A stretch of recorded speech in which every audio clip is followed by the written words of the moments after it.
Coverage only consisted of rare one-line mentions.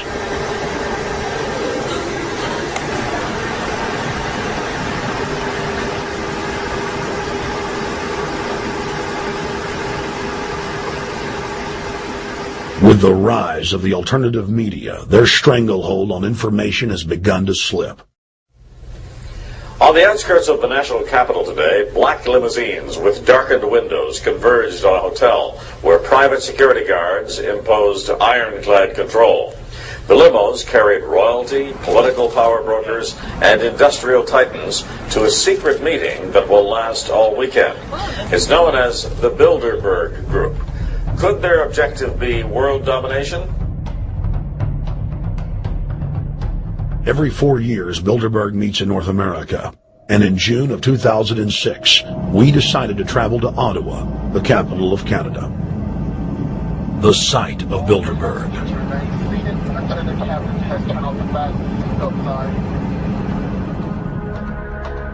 In Bilderberg's long history, many reporters attempting to cover the group have been harassed, detained, and even jailed. I jokingly reassured my cameramen that the horror stories we'd read about were probably exaggerated. I was wrong. We know reporters get detained at airports. People aren't let in. We know people get sent to the jailhouse for 3 or 4 hours. It happens every time. Well, it happened to Alex Jones this time. They admitted Bilderberg that they'd had pressure put on them by the government to heighten security, and that's why all this happened. Yes, I was told that by 2 separate people. They scoured our records for hours yesterday and hours today, trying to find something on us, and of course there was nothing. It was just scary. I mean, I've been all over the world, and I've never seen anything like this. It was like hours of humiliation. And they said, "What are you here for?" And I said, "Well, I'm here to, cover the media, covering a political event. I hope to talk to some members of Parliament." I was answering all the questions. It was clear I wasn't a threat. It was clear I didn't have any criminal record. It was clear I was press. It was clear I was coming to interview people. They were going to deny me. They told me earlier that I was probably going to be denied, and then you guys showed up, and everything changed. So what's your plan now? My plan is to go out and try to interview Jim Tucker, try to go down to the Bilderberg Group and maybe catch some of them still arriving, and try to still make a documentary.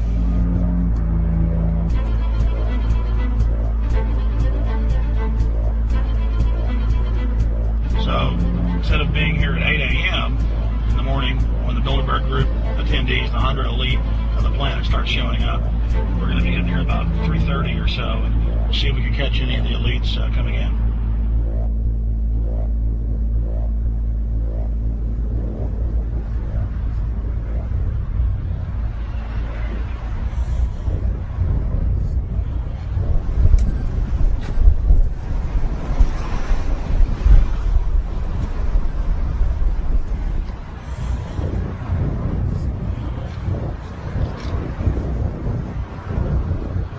What do you think's on the agenda for this edition of the Bilderberg Society's annual meeting?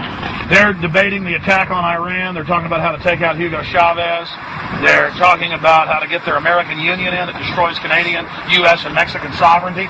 So we're talking about the death of Canada is what's happening in there right now. The death of your sovereignty is happening in there right now. CNN has even reported that these individuals have put out the policy reports through the Council on Foreign Relations that writes their scholarly white papers to end the United States, to end Canada, and to end Mexico.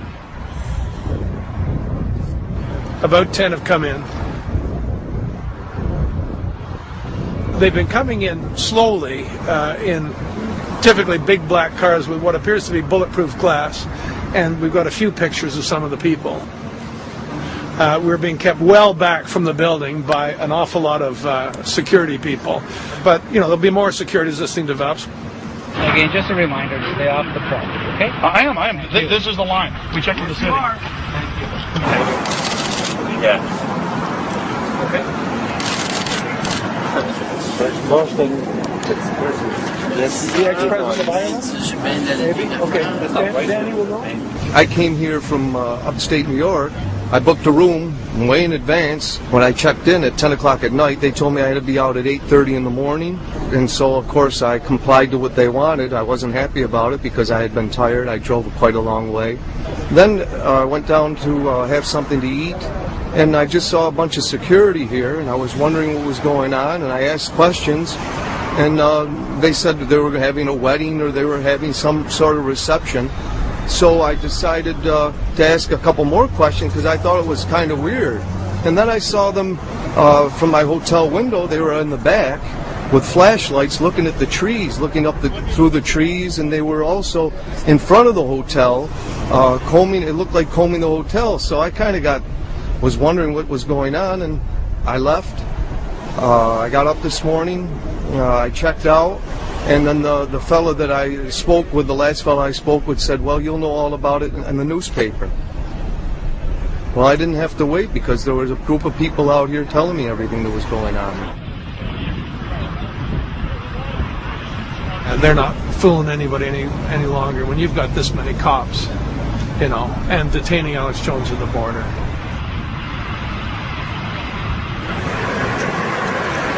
Get them on both sides. Yeah, you crook. Yeah, you're going to go to jail like Ken Lay. Oh, yeah, there's one right there. Hi. Hey, we're not your property. We're not your slaves. We're going to defeat the New World Order. The New World Order is going to be defeated. You realize that? I'm glad you do. Always does throughout history.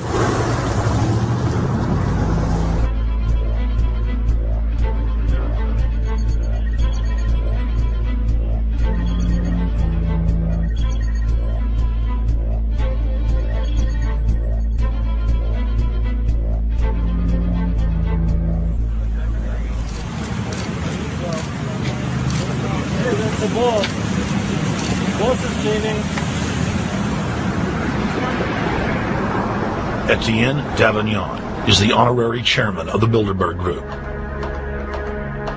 as well as the head of its steering committee. The committee he heads selects and invites each year's attendees. In the last decade, the list of attendees has been leaked to reporters by moles on the inside. Veteran newspaper reporter Jim Tucker has been covering the Bilderberg meetings for over 30 years and has physically attended more than 20. We traveled back to our hotel to see if Jim Tucker received the 2006 list. First heard about Bilderberg in 1975, and I said, I don't believe it. That's not possible. Who in hell is Bilderberg? I spent 20 happy years with metropolitan newspapers. All the wires are clicking at my ear. That could not happen without me knowing about it. And the thing that first impressed me most was calls in 1957 by the late, great Westbrook Pegler, widely syndicated columnist. He wrote 2 lengthy columns about how approximately 100 leaders of international finance, heads of state, high public officials were meeting behind armed guards and closed doors on Jekyll Island, sealed off. What are these powerful internationalists doing? And why is it so secret? Why does it have armed guards outside? Why is it sealed off? The newspapers totally ignore it. Not a word. Total blackout in the United States. Since then, I've never stopped pursuing Bilderberg, the whole international gangster organization led by Rockefellers and Rothschilds, as they manipulate the world for their own selfish interest.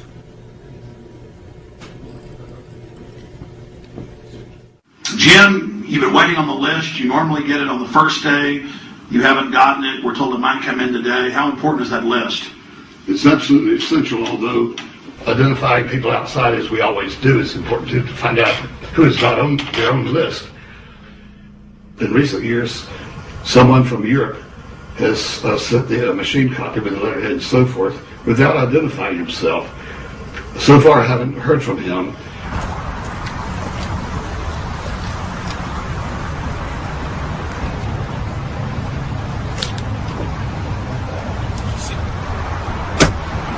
Well, Bilderberg assumed that name in 1954 at their first meeting as Bilderberg.